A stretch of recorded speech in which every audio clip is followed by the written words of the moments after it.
आपने योग के बारे में तो बहुत कुछ सुना होगा, पढ़ा होगा, पर कांवरिया जी का जो योग है वो एकदम यूनिक है। और अगर आपको कांवरिया जी का योग सीखना है तो कम से कम 3 दिन के लिए आपने जो कुछ जाना है, पढ़ा है, वो सब भूल जाना पड़ेगा, तो ही आप इसको सीख पाएंगे, समझ पाएंगे। क्योंकि योग के नाम पर बहुत कुछ आजकल चल रहा है। कांवरिया जी योग शब्द के आगे एक शब्द और जोड़ते थे और वो शब्द था साइंटिफिक। साइंटिफिक योग। योग कैसा होना चाहिए? साइंटिफिक। साइंटिफिक योग का मतलब क्या? जैसे साइंस का कोई प्रयोग होता है, वो आप कहीं भी करें, उसका परिणाम एक ही आता है, तो वो साइंस का प्रयोग कहलाता है। चाहे यहाँ करिए, अमेरिका में करिए, लंदन में करिए, वो प्रयोग की जो फॉर्मूला है, अगर वो फॉर्मूला से प्रयोग करते हैं तो जो रिजल्ट है सेम आएगा।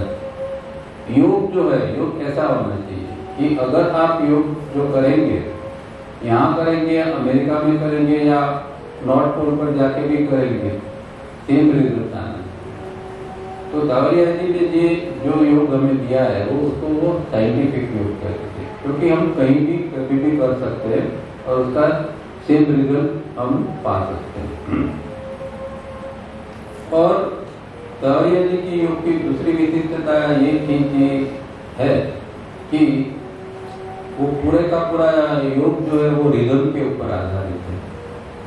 अब रिदम शब्द तो बहुत प्रचलित है, हर चीज की रिदम होती है, पर जो पृथ्वी की एक रिदम है, वो पृथ्वी की रिदम को हमें अपनाना है। और पृथ्वी की रिदम को हम किस तरह अपना सकते हैं? तो एक ही रास्ता है कि श्वास जो है, वो श्वास को हम अपना रिदमिक बना देते हैं, तो पृथ्वी की रिदम जो है वो हमारे श्वास के द्वारा हम हमारे अंदर ले सकते हैं।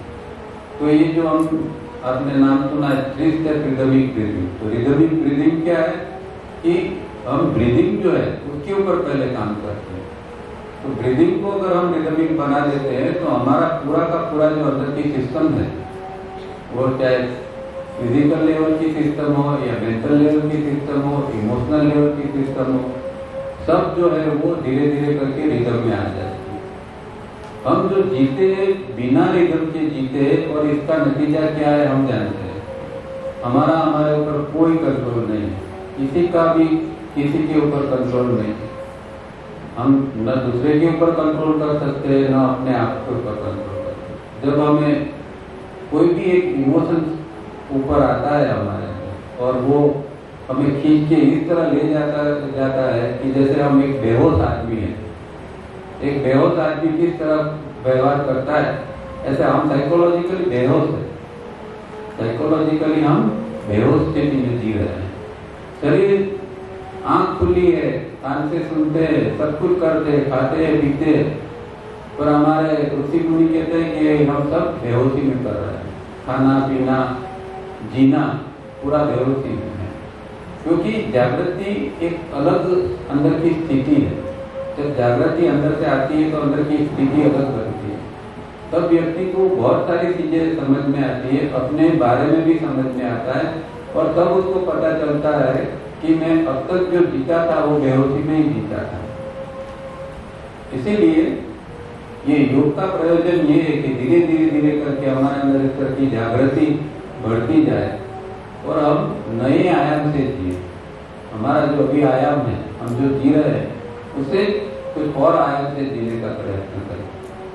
और सबसे पहले जो हमें कंट्रोल करना है वो हमारा इमोशंस को कंट्रोल करना है, क्योंकि इमोशंस जो है वो एकदम बेलगाम घोड़े जैसा है, इसको हम कंट्रोल नहीं कर सकते। ऐसे जंगली घोड़े जैसे हमारे इमोशंस। और सब दुखों का कारण, चाहे कोई भी दुख अंदर देख लीजिए, क्या दुख है मेरे अंदर, सबके सब का दुख का कारण एक ही आएगा, और वो आएगा इमोशनल लेवल पे। और इमोशनल लेवल का दुख जो है वही फिर शरीर के अंदर अलग अलग प्रकार के दुख को लाएगा, दूसरे स्तर के ऊपर अलग अलग प्रकार का दुख लाएगा, और सबका मूल जो है वो इमोशन जो हमारा प्रॉब्लम है। तो ये बात, और ये सब काव्या जी ने इस तरह बनाया है कि हमारा जो ये प्रैक्टिस है वो साइमल्टेनियसली, मतलब हम करते हैं फिजिकल लेवल पे, पर उसका प्रभाव डायरेक्ट पड़ेगा हमारे इमोशंस के ऊपर, हम जिसको माइंड कहते हैं उसके ऊपर, हमारे और जो अंदर का जो स्ट्रक्चर है उन सब चीज़ों के ऊपर हमारा इसका प्रभाव पड़ेगा। तो ये जो योग है वो एक ऐसा है कि जो संपूर्ण योग है, मतलब कि जिसकी असर संपूर्णतः हमारे बॉडी ब्रेन सिस्टम के ऊपर पड़ती है। इस तरह का ये काव्या जी ने योग दिया है और ये साइंटिफिक है। आप और कोई योग की क्रिया करते होंगे तो कोई यहाँ दिक्कत नहीं है, आसन करते होंगे, प्राणायाम करते होंगे, वो करिए, पर 3 दिन जो है यहाँ हमें पहले इसके ऊपर खास ध्यान देना है कि काव्या जी ने हमें क्या सिखाया है। वो अगर आपको ठीक लगता है तो फिर आप कंटिन्यू कर सकते हैं, ठीक नहीं लगे तो आप छोड़ भी सकते हैं, डिपेंड्स ऑन यू, आपके ऊपर आधारित है। अब उसके अंदर करना क्या है साइंटिफिक योग के अंदर, तो पहले 2 चीज के ऊपर ध्यान देना है। एक तो हमारा जो श्वास है वो गलत श्वास चल रहा है, इसके लिए सब प्रॉब्लम है, ये हमने एक तो समझना है। तो श्वास को किस तरह ठीक करेंगे, उसके लिए उन्होंने 3 स्टेप रिदमिक ब्रीदिंग दिया है। मतलब कि श्वास जो है, अब नॉर्मली हमारा श्वास चलता है, उसका कोई रेट फिक्स नहीं होता है। व्यक्ति जो है कभी 1 मिनट में 15 बार श्वास लेता है, कभी 18 बार श्वास लेता है, कभी 20 बार श्वास लेता है। अब योग शास्त्र कहता है कि आइडियली जो है वो 1 मिनट में 12 बार ही श्वास करना चाहिए, 12 साइकिल्स पर मिनट। 1 मिनट में 12 बार ही श्वास करना चाहिए, न ज्यादा न कम। उसका कारण फिर आगे समझेंगे क्यों 12। तो अगर 12 श्वास हमारा चलता है तो हम समझो कि हम रिदमिक ब्रीदिंग कर रहे हैं, और उसका प्रभाव जो है वो हमारा बॉडी ब्रेन सिस्टम के ऊपर पड़ता है। अब हम काम तो नहीं कर सकते कि भाई ये एक श्वास लिया दूसरा लिया, तो ये उन्होंने ये म्यूजिक बनवाया कि भाई म्यूजिक को हम फॉलो करेंगे तो अपने 1 मिनट में 12 श्वास। दूसरी बात, श्वास खाली 12 लेना इतना जरूरी नहीं है, पर श्वास 12 बार रिदम में लेना ये बहुत जरूरी है। 12 बार तो हम कैसे भी ले सकते हैं, पर रिदम में 12 बार श्वास लेना है 12 टाइम्स, वो बहुत इंपॉर्टेंट है। और रिदम जो है, रिदम बहुत प्रकार की होती है, पर पर्टिकुलरली ये जो रिदम है हमारी जो श्वास की, उसकी एक पैटर्न है। तो वो पैटर्न की मुताबिक ही हमें श्वास लेना है। तो वो पैटर्न क्या है, जिसके अंदर श्वास थोड़ा लंबा आता है और जब हम छोड़ते हैं तो श्वास जल्दी छोड़ना पड़ता है, ये इसकी पैटर्न है। तो श्वास को अगर हम मैथमेटिकली इसको हम काउंट करें तो 1 2 3 ऐसा करेंगे, तो 1 2 3 या हम 3 सेकंड करें, 1 2 3 मतलब 3 सेकंड में हम श्वास को अंदर लेते हैं, और वही श्वास जो है उसको हम फिर से 2 सेकंड के अंदर छोड़ देते हैं। तो 5 6 करेंगे, 4 नहीं काउंट किया जाता है, क्योंकि 1 2 3 में श्वास आता है और एकदम तुरंत नहीं निकल जाता है, वहाँ एक सूक्ष्म पोज होता है, और सूक्ष्म पोज है उसको 4 में काउंट नहीं किया जाता है। इसीलिए 1 2 3 में श्वास लेना होता है और 5 6 के अंदर श्वास को छोड़ना होता है। ये पैटर्न है। ये पैटर्न जो है वो पैटर्न रिदम की जो स्पीड है अलग अलग होगी, पर ये पैटर्न मेंटेन होगी, क्योंकि रिदम जो है वो अलग अलग स्पीड से हम कर सकते हैं। जैसे ये है, अभी हम नॉर्मल श्वास है तो 1 मिनट में 12 बार हमको लेना है, तो हम 5 सेकंड के अंदर एक श्वास को लेते हैं, 1 मिनट में 12 बार, ठीक है। इसके अलावा दूसरी रिदम जो है, जिसके साथ में हम एक्सरसाइज करते हैं, उसमें हम 1 मिनट में 36 बार श्वास लेते हैं और छोड़ते हैं, पर पैटर्न फिर से वही आएगी, मतलब श्वास लेना लंबा है और छोड़ना कम है, उसमें भी यही आएगा। और इसीलिए उसमें भी 1 2 3 5 6 1 2 3 5 6 हम ये कर सकते हैं, काउंट कर सकते हैं, पर उसमें स्पीड ज्यादा है। उसके अलावा और एक स्पीड है रिदम की, वो 18 साइकिल पर मिनट। तो एक दूसरी आगे की जो प्रैक्टिस है जिसको फेज एक्सरसाइज कहते हैं, उसके अंदर हम फिर उसका उपयोग करते हैं 18 साइकिल्स पर मिनट। पर अभी जो हम ये शिविर में बात सीखेंगे वो ज्यादा हमारा बार रहेगा 12 साइकिल्स की रिदम के ऊपर और 36 साइकिल्स की।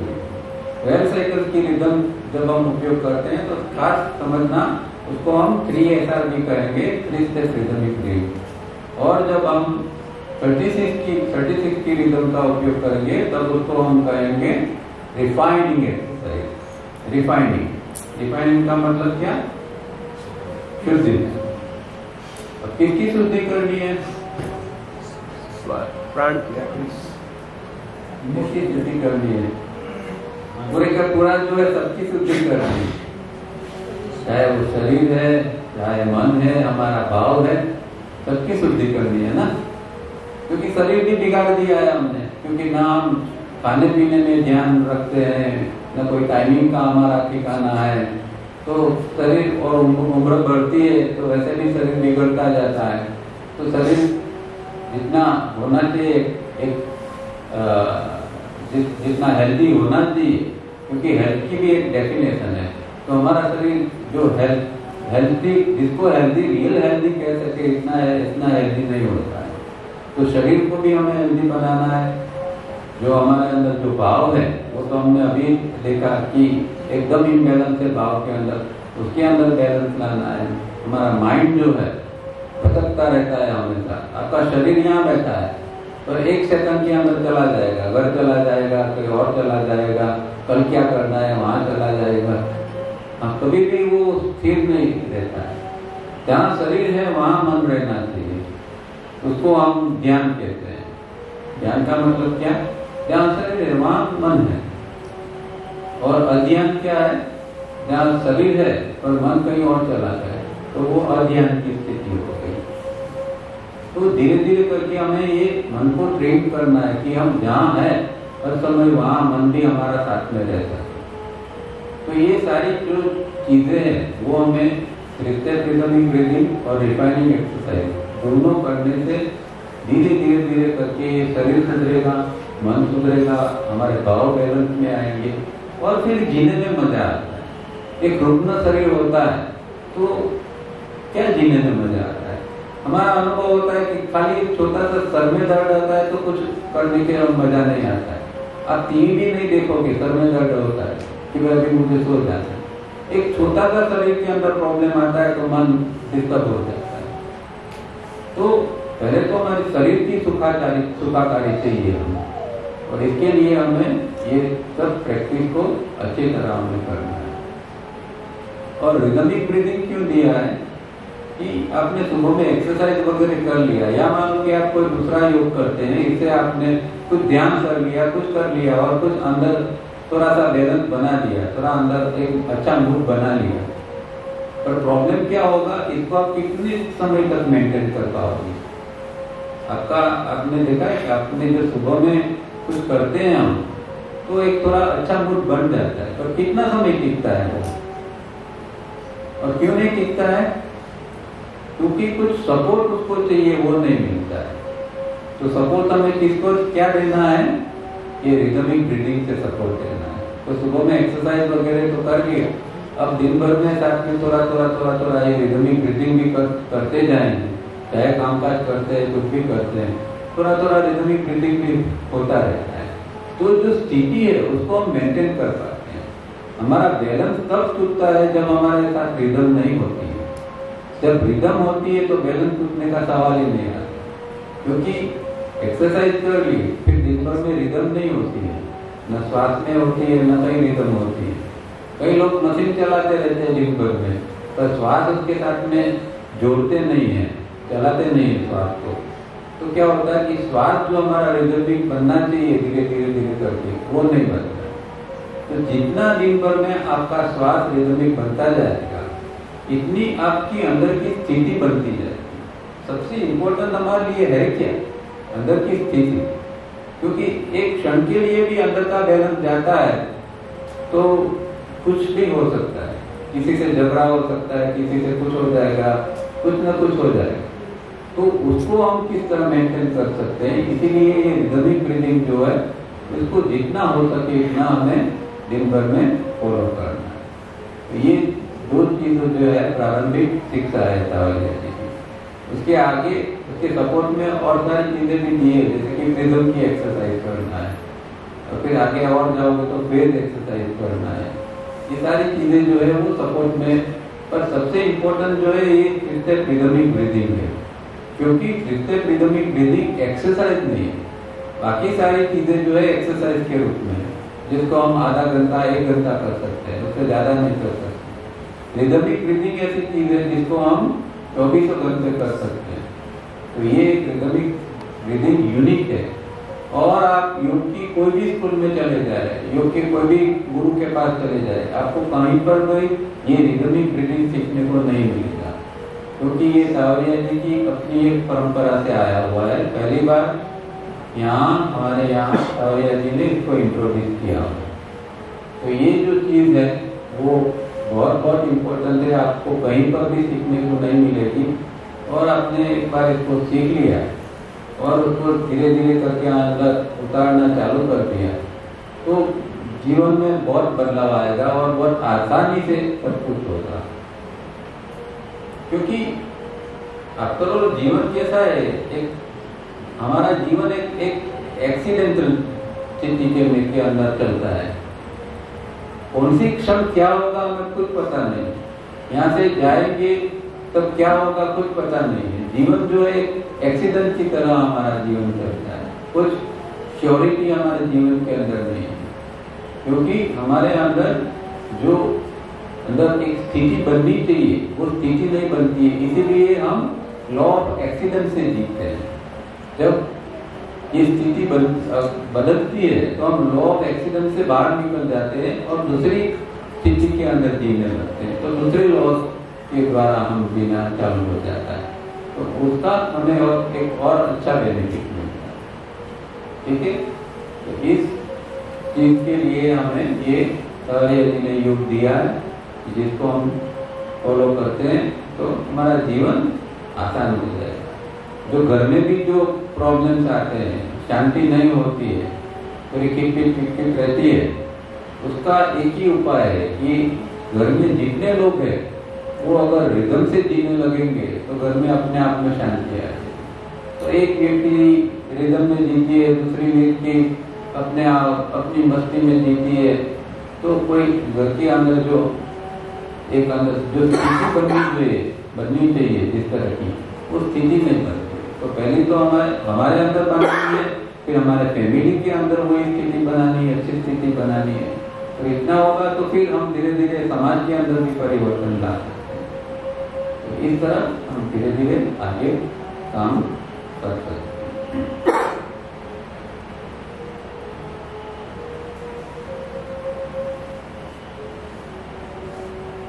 फिर आगे हम समझेंगे कि सब समस्या का, ये तो सब हम देखा कि बहुत सारी समस्या होती है और अलग अलग प्रकार की समस्या है, पर ओरिजिनल समस्या क्या है वो भी हम आगे समझेंगे कि जो हम कौन हैं वो जब तक हम नहीं जानते हैं तब तक हम कोई न कोई समस्या से घिरे रहते हैं। तो क्या समझना है उसके अंदर हम क्या है अंदर से, वो हमें समझना है। तो मतलब क्या, इसको क्या कहेंगे, मैं कौन हूँ, मैं कौन हूँ उसको हमें समझना है। जब तक मैं कौन हूँ हम नहीं जानते, जब हम शरीर के स्तर के ऊपर ही जीते हैं, जैसे कि हम शरीर एक है और शरीर के स्तर पर ही जीते हैं, तो अंदर में क्या हूँ वो कभी भी जान नहीं पाएंगे। तो धीरे धीरे करके सब समस्या का मूल ये है कि हम हमारा जो असली स्वरूप क्या है वो हम जानते नहीं है, वो भूल गए हैं। और वो भूल गए इसलिए क्या होता है कि हर समय हमारा जो मन है वो कुछ ना कुछ चीजों के साथ चिपका रहता है, और वो जो चिपका जीव रहता है उसको योग की भाषा में आइडेंटिफिकेशन कहते हैं। मतलब हम जो है हमेशा आइडेंटिफिकेशन की स्थिति में रहते हैं। तो या तो अगर आप मैं कौन हूँ वो आप जानते हैं और उसकी स्थिति में जी रहे हैं, या फिर आप मन के साथ जी रहे हैं और मन जो जिसके साथ चिपका हुआ है, और मन हर स्थिति जो सामने आता है उसके साथ चिपक जाता है। मन पैसे के साथ भी चिपका हुआ है, मन संबंधों में भी चिपका हुआ है, मन हर जगह पर चिपका है। उसको धीरे धीरे करके निकालना है और जो मैं हूँ उसकी ओर उसको ले जाना। जब तक मन बाहर भटकता है और चीजों के अंदर चिपकता रहता है, ये मेरा, जब तक मैं और मेरा जब तक रहता है तब तक वो चीज जो है वो उसको आइडेंटिफिकेशन कहते हैं। उससे जब निकलते हैं तो हमारी अंदर की स्थिति को और जाते हैं। पर ये कोई आगे की बात है, उनकी बात है। उसके पहले हमें ये रिदमिक ब्रीदिंग को पक्का करना पड़ेगा, तो धीरे धीरे अंदर की यात्रा हो पाएगी। अध्यात्म की यात्रा अंदर की यात्रा है, बाकी सब जो हम बाहर के स्तर के ऊपर करते हैं। अध्यात्म की यात्रा, और इसके लिए रिदमिक ब्रीदिंग हमें धीरे धीरे करके अंदर की ओर ले जाते हैं। तो इतना करना है। इसमें किसी को कुछ समझ में नहीं आया है या कोई प्रश्न है तो आप पूछ सकते हैं। इसके बारे में आगे और एक चीज और हमें सीखनी है। रिदमिक ब्रीदिंग के बारे में समझ में आया, क्योंकि मुझे पता नहीं है कि सब सीख के आए हैं कि नहीं। कोई नया फ्रेश भी आ गए हो तो ये सीख लेना, समझ लेना बहुत जरूरी है।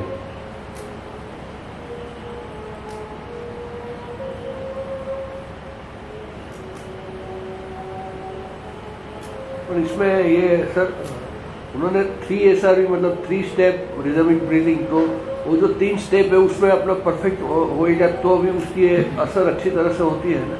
तो 3 स्टेप क्या है पहले तो ये समझना चाहिए। तो 3 स्टेप है, इसके लिए उसको 3 स्टेप रिदमिक ब्रीदिंग कहा है। Technique, volume and rhythm. पहले टेक्निक है, तो टेक्निक का मतलब क्या कि किस तरह श्वास लेना है। तो एक व्यक्ति को आप देखोगे, मैं मानो कि एक व्यक्ति ऐसे लेटा हुआ है फ्लैट, तो आप उसका ब्रीदिंग देखोगे तो आप क्या देखोगे, किस तरह उसका ब्रीदिंग चलता होगा, कौन सा पार्ट उसका ज्यादा चलता होगा? छाती, पेट ज्यादा चलता है। अभी लेटा हुआ है उसको देखोगे तो ऐसा इम्बैलेंस है, ये छाती पेट है। टेक्निक क्या है, छाती पेट दोनों एक साथ में इस तरह चलने चाहिए, ये टेक्निक है, सही टेक्निक। अब क्या है कि एक आदमी जो है वो श्वास लेता है तो उसका पेट खुलता है, यहाँ से खास गति नहीं होती, यहाँ से ज्यादा गति होती, तो क्या है इम्बैलेंस है। तो गलत टेक्निक ही गलत है, हमारी ब्रीदिंग की टेक्निक ही गलत है। तो पहली टेक्निक हमें ये है करना है कि ये दोनों को हमें साथ साथ चलाना है। चाहे बैठे हैं, चाहे लेते हैं, कुछ भी कर रहे हैं, इवन चलते हैं तब भी।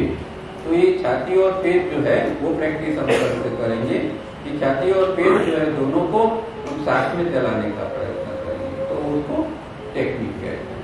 दूसरा वॉल्यूम, वॉल्यूम मतलब कितना श्वास, तो ज्यादा श्वास लेना नहीं है, मतलब कि ये डीप ब्रीदिंग नहीं है, ये रिदमिक ब्रीदिंग है। डीप ब्रीदिंग में आप श्वास को खींच सकते हैं, लंबा खींच सकते हैं, 5 सेकंड 10 सेकंड तक भी आप श्वास को भर सकते हैं। इसमें तो हमने देखा खाली 3 सेकंड का ही श्वास हमें लेना है। तो वॉल्यूम हम बढ़ाते नहीं है, खाली 1 2 3 यहाँ तक में श्वास आ जाता है। तो ये वॉल्यूम है, ज्यादा वॉल्यूम क्यों वॉल्यूम इसमें कंट्रोल है, क्योंकि हमें इसको कंटिन्यूअसली करना है। अगर डीप ब्रीथिंग करोगे तो 5 मिनट करोगे, 10 मिनट करोगे, उसके बाद में थक जाओगे। ये रिदमिक ब्रीथिंग ऐसी है कि जो तावड़ी जी कहते हैं कि 24 घंटे हम चला सकते हैं। तो 24 दिन तो चलाना है, तो फिर ऐसे किस तरह उसको चलाना पड़ेगा कि जिसके अंदर कोई थकान न लगेगा और ये आराम से चलता रहे। तो वॉल्यूम जो है वो कंट्रोल रहना चाहिए, इसलिए वो 3 सेकंड किया।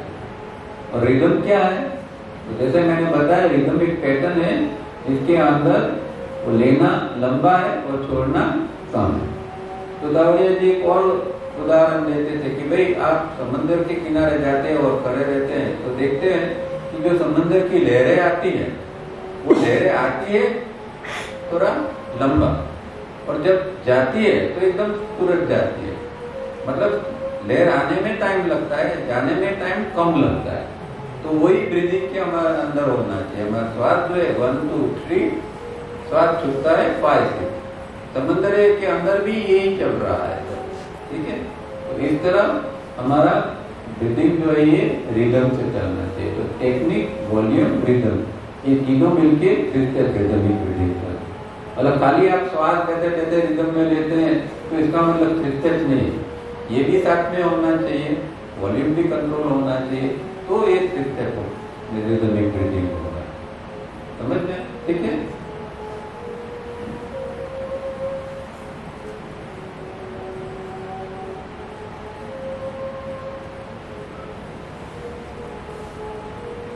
अब कहेंगे हम तो कि भाई कोई लग कहेंगे भाई इसमें आध्यात्म कहाँ था है?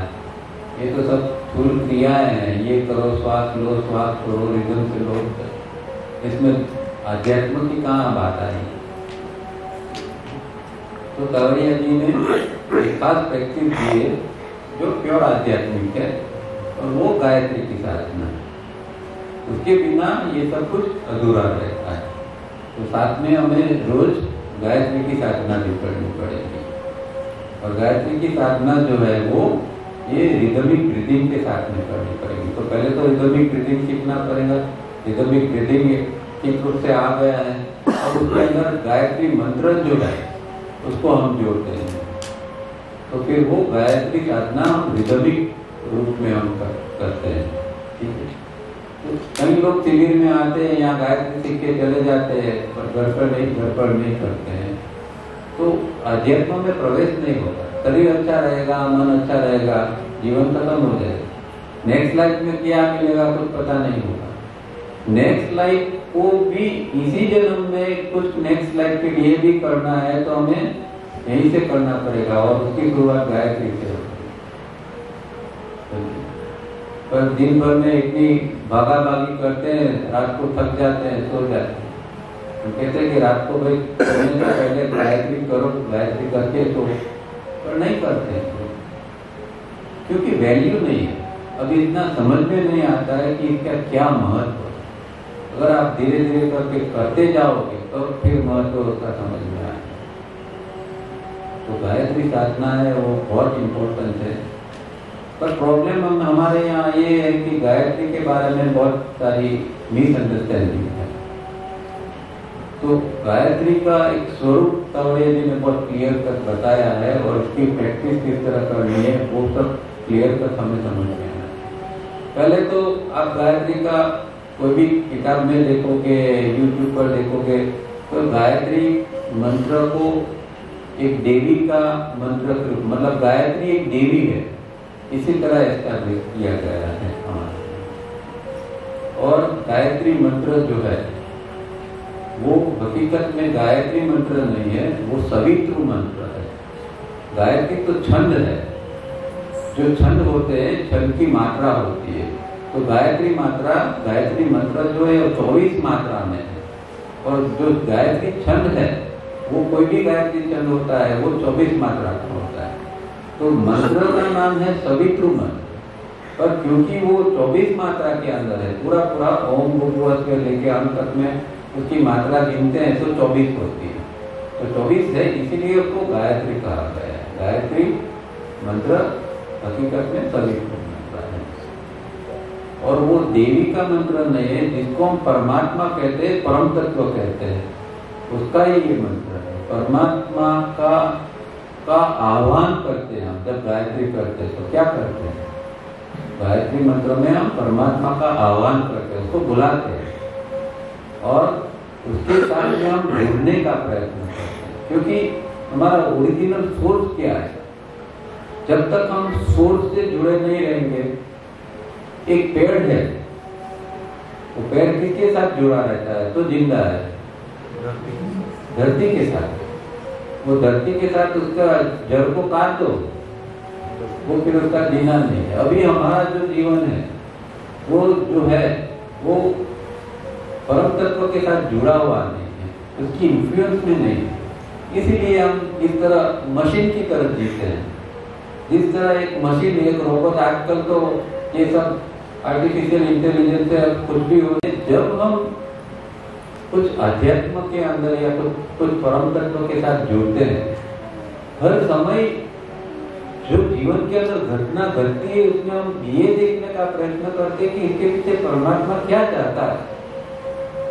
मेरा जो है एक चीज मेरे सामने सुख के रूप में आती है, दुख के रूप में आती है, मौज मजा के रूप में आती है, चाहे किसी स्वरूप में आती है, इसका प्रयोजन क्या है? कि सब ये ऐसे ही चल रहा है, एक सब केओस है कि उसके पीछे कोई इंटेलिजेंस काम कर रही है, ये हमें देखने का प्रयत्न करना है। और जब तक हम ये नहीं समझते हैं कि ये चीज मेरे जीवन में आई क्यों, ये दुख है तो मेरे जीवन में क्यों आया, या ये सुख है मेरे जीवन में क्यों आया, ये सबन है मेरे जीवन में क्यों आया, तो जब तक ये सब समझेंगे नहीं तब तक तो हम मशीन की तरह जीते रहेंगे। और नहीं समझते इसका कारण ये है कि हम सोर्स से कटे हुए हैं। जब हम सोर्स से जुड़ जाते हैं तब फिर हम समझ में आता है कि ये सारी चीजें, ये सारी घटनाएं हमारे जीवन के अंदर क्यों आती है। तो ये जीवन को समझने का एक तरीका है। जीवन इस तरह नहीं जिया जाता है कि जो सामने आया जी लिया, आज सुख आया तो इसको भोग लिया, कल दुख आया उसको भी भोग लेंगे और इससे छुटकारा पा लिया, इससे भाग जाएंगे। ये जीवन नहीं है। जीवन के अंदर एक अंडरस्टैंडिंग होनी चाहिए और अंडरस्टैंडिंग के साथ जीवन जीना चाहिए। पर जब तक हम जुड़ाव नहीं होता है परम तत्व के साथ, तब तक ये अंडरस्टैंडिंग नहीं आती। तो ये गायत्री मंत्र जो है वो हमें धीरे धीरे करके जुड़ेगा और फिर जीवन हमारा जो है वो एक अंडरस्टैंडिंग के साथ चलेगा। ठीक है, इसीलिए गायत्री मंत्र करना है। अब गायत्री मंत्र जो है वो एक माला करने के लिए 18 मिनट हमें लगेगी रिदम के साथ करने के लिए।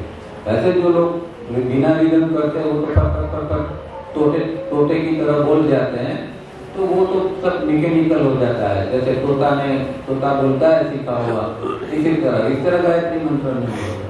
हमें गायत्री मंत्र के अंदर डूबना है और साथ में बोलना है, और इसके लिए हमें ये रिदम का सपोर्ट लेना है। रिदम के साथ करेंगे तो ही हम गायत्री के अंदर डूब सकते हैं। दूसरा, उसका अर्थ क्या है वो भी समझना है। बिना अर्थ आप कुछ भी करोगे तो उसका कोई मतलब नहीं। तो गायत्री मंत्र क्या है? ओम भू भुवः स्वः। ओम जो है वो कोई भी मंत्र के आगे ओम को लगाया जाता है। ओम जो है वो एक पावर सोर्स है। जहां ओम लगाते हैं तो वो चीज की शक्ति बढ़ जाती है, इसलिए सब मंत्र के आगे ओम को जोड़ा जाता है। ओम का अपना पूरा साइंस है, वो कभी टाइम मिलेगा तो इसके बारे में समझेंगे। और वो तीन क्या है और कौन से यूनिवर्स से ये जुड़े हुए हैं। और ओम जो बनता है, तो ओम वो एक फंडामेंटल है, नाद जिसको कहते हैं। फिर होता है क्या कहते हैं? भू भुवः स्वः। तो ये 3 लोक है। भूलोक जहाँ हम जी रहे हैं उसको भूलोक कहा जाता है। उसके ऊपर जो सूक्ष्म लोक है उसको भुवलोक कहा जाता है, और उसके भी ऊपर और सूक्ष्म लोक है उसको स्वलोक कहा जाता है। ये तीनों लोक को भी कल डिटेल में हम समझेंगे। तो ओम भू भुवः स्वः तत्सवितुर्वरेण्यम्। तत् मतलब दैट मतलब वो परम तत्व। तत्सवितु वो सविता। कौन सी सविता? वो परम तत्व जो है वो सविता, वो सवितु मतलब सविता, वो परम तत्व है वही। इसलिए मैं कहता हूँ कि वो गायत्री मंत्र, गायत्री है वो देवी नहीं है। वो मंत्र के अंदर ही स्पष्ट किया है कि वो दैट मतलब परम तत्व है, उसके लिए ये है। तो सवितु है वो परम तत्व है। तत्सवितुर्वरेण्यम्। वरेण्यम का मतलब क्या? जैसे हम वरमाला पहनते हैं इस तरह उसको वरेण्यम कहते हैं। वरण करना, उसको स्वीकार करना, उसका आह्वान करना, उसको बुलाना, या उसके प्रति हम समर्पित हो जाना, ये सब अर्थ वरेण्यम का है। तो गायत्री करते हैं वो सवितु के अंदर हम समर्पित होना चाहते हैं। अब हमारा जीवन का लक्ष्य सवितु बन जाता है, सवितु के लिए हमें जीना है। तत्सवितुर्वरेण्यम्, उसको वरने के लिए हमें हमारा ये जीवन के जो पल है, जीवन का समय है, उसका उपयोग हम गायत्री कवित्र को वर्णन उसका वर्णन करने के लिए हम उसका समय का उपयोग करें। भर्गो देवस्य धीमहि, भर्गो मतलब लाइट, भर्गो मतलब लाइट। लाइट का मतलब क्या देता है हमें? प्रकाश। किस चीज का प्रकाश? ये लाइट का ज्ञान का प्रकाश, ज्ञान का प्रकाश देता है। तो मतलब कि हमारे अंदर अंधेरा है। अंधेरा किस चीज का है? अज्ञान का। अज्ञान का अंधेरा है, हम अज्ञान से जी रहे हैं। मैं को ही जानता हूँ। हमारे अंदर एक ईगो है, एक अहम है, और वो इतना पावरफुल है, उसका कारण अंदर अज्ञान पड़ा है, वहां तक प्रकाश पहुंचा नहीं। जिस दिन गायत्री का प्रकाश अहम तक पहुंचता है तो फिर वो जो है वो धीरे धीरे करके अहम समाप्त होने लगता है, वो पिघल जाता है। तो फिर गायत्री का प्रकाश की जरूरत हमें इसलिए है कि हमारा अहम जो मैं कर रहा हूँ दिन भर में, मैंने ये किया, मैंने वो किया, मेरे पास इतनी चीज है, मेरे पास इतना है, वो सब जो है वो फॉल्स है। एक दिन ये पता चलता है कि सारी चीजें फॉल्स है, असली चीज वही है। तो वो जानने समझने के लिए ये गायत्री मंत्र हमें ये प्रकाश हमें ये समझ देता है। तो भर्गो का अर्थ है प्रकाश। देवस्य, ये देव जो इसको प्रकाश को देव के रूप में माना गया है। भर्गो देवस्य धीमहि। धी का मतलब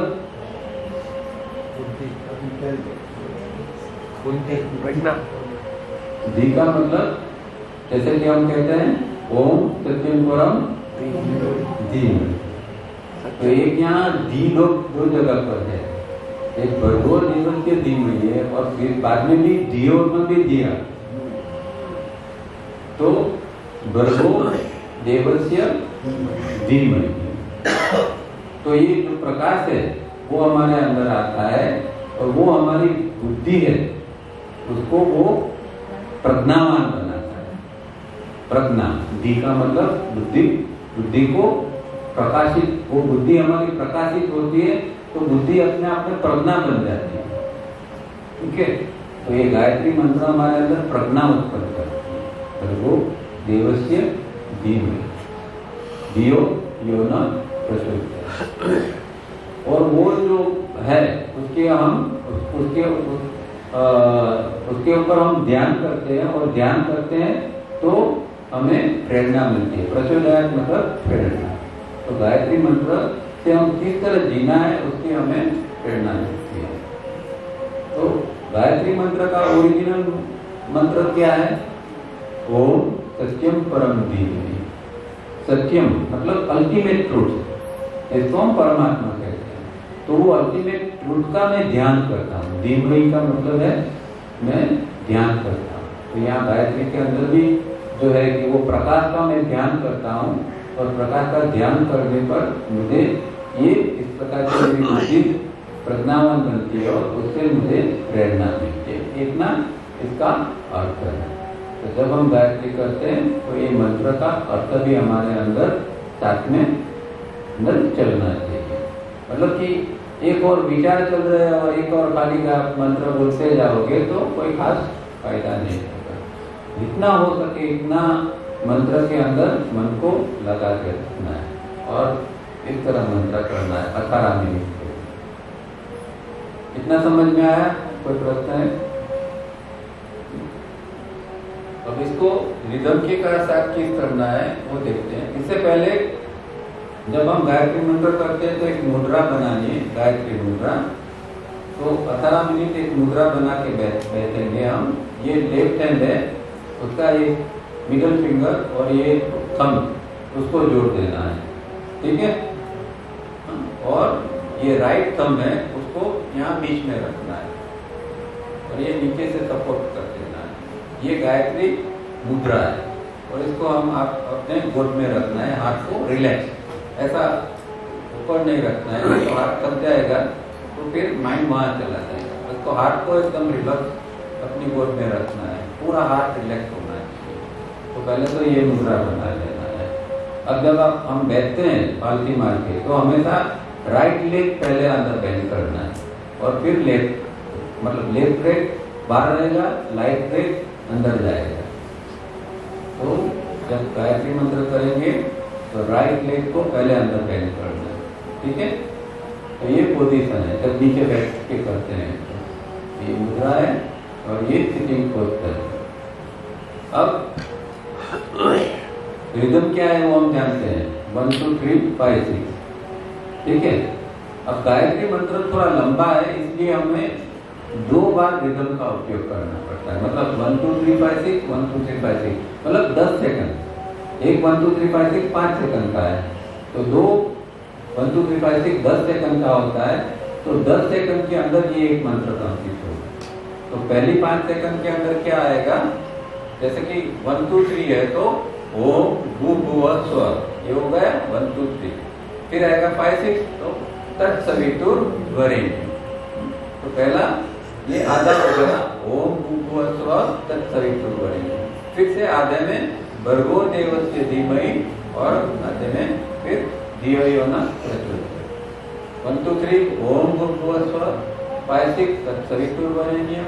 फिर से 1 2 3 भर्गो देवस्य धीमहि, 5 6 धियो यो नः प्रचोदयात्। आया समझ में? ये म्यूजिक है। अभी मैं बोल के बताता हूँ। ओम भूर्भुवः स्वः तत्सवितुर्वरेण्यं भर्गो देवस्य धीमहि धियो यो नः प्रचोदयात्। इस तरह अठारह मिनट तक हम बोलते जाएंगे। आ गया समझ में? किसी को कोई डाउट? गायत्री मंत्र गाना नहीं है, बोलना है। बोलना है, गायत्री मंत्र गाना नहीं कभी भी। गायत्री मंत्र की जैसे कि हम वो रिंगटोन बजती है ना, गाते हैं, वो साधना नहीं। क्यों नहीं है? क्योंकि गायत्री मंत्र जब इस ढंग के करते हैं तो हम निश्चित प्रकार के वाइब्रेशन को क्रिएट करते हैं। गायत्री मंत्र एक साधना जो है वो वाइब्रेशन क्रिएट करने के लिए, और वाइब्रेशन जो है हमारा, जब वाइब्रेशन बदलता है तब हमारा स्ट्रक्चर बदलता है। तो अंदर का स्ट्रक्चर बदलने के लिए हमें वाइब्रेशन को बदलना पड़ेगा। और वाइब्रेशन किससे बदलेगा? कि गायत्री मंत्र से। तो गायत्री मंत्र के वाइब्रेशन हमारे अंदर उतारना है। तो जब आप गाओगे तो वो वाइब्रेशन नहीं क्रिएट करते हैं, ये रिदम से करते हैं, तभी ये वाइब्रेशन आएगा, ठीक है। हाँ, फिर वो मानसिक भी हो सकता है और वर्बल भी हो सकता है। शुरुआत में 6 महीना वर्बल ही करना है, क्योंकि मानसिक करोगे तो शुरुआत में से मानसिक करोगे तो माइंड बहुत भटकेगा, उसका आप कंट्रोल नहीं कर पाओगे। खाली एक दिखावा के लिए 18 मिनट हम बैठेंगे, मन बोलेंगे भी मन में, पर माइंड तो भटकता रहेगा। इसीलिए पहले जो है 6 महीने के लिए उसको बोल के करना पड़ता है। और क्योंकि जब हम बोलते हैं तो हम हमारे साउंड को खुद सुन सकते हैं। जब मैं बोलता हूँ ओम बोल तो मुझे भी सुनाई देता है, तो मेरा मन अपने आप में वो साउंड के साथ में रह सकता है, एक आसानी रहती है। अब मन में मैं बोलूंगा तो साउंड तो निकलेगा नहीं, तो क्या होगा कि मन को भटकने का टाइम ज्यादा मिल जाता है। इसलिए शुरुआत में 6 महीने के लिए उसको कंपल्सरी बोल के ही करना पड़ता है। अब ये फिर कंफ्यूज मत होना कि जब बोल के करते हैं तो फिर रिदम कहाँ आएगी। मन में करते हैं तो चलो, मन में तो श्वास भी चलता है, कि मन में श्वास भी चल रहा है 1 2 3 5 6, तो मन में बोल लिया ओम भूर्भुवः स्वः तत्सवितुर्वरेण्यं भर्गो देवस्य धीमहि धियो यो नः प्रचोदयात्। तो श्वास भी चल रहा है, मंत्र भी चल रहा है। अब बोलेंगे तो श्वास नहीं चलेगा इस तरह। तो पहले 6 महीने श्वास के ऊपर ध्यान नहीं देना है, मंत्र रिदम में चल रहा है, हमारा श्वास रिदम में नहीं चल रहा है। ये क्लैरिटी रहनी चाहिए, नहीं तो कंफ्यूजन होगा कि भाई यहाँ तो रिदम तो है नहीं। रिदम है शब्द के अंदर है, श्वास के अंदर नहीं है। क्योंकि जब बोलते हैं तब रिदम नहीं रहती। अभी मैं बोलता भी हूँ और 3 स्टेप करूंगा, दोनों हो नहीं सकते। मुझे 3 स्टेप करना है तो मौन रहना पड़ेगा, तब मैं 3 स्टेप कर पाऊंगा। तो पर अभी हम रिदम में बोलते हैं तो वो जो है वो गायत्री को हम रिदम में लाते हैं, बोल के रिदम में लाते हैं। ये एक समझ लेना है, तो कंफ्यूजन मत क्रिएट करना, ठीक है।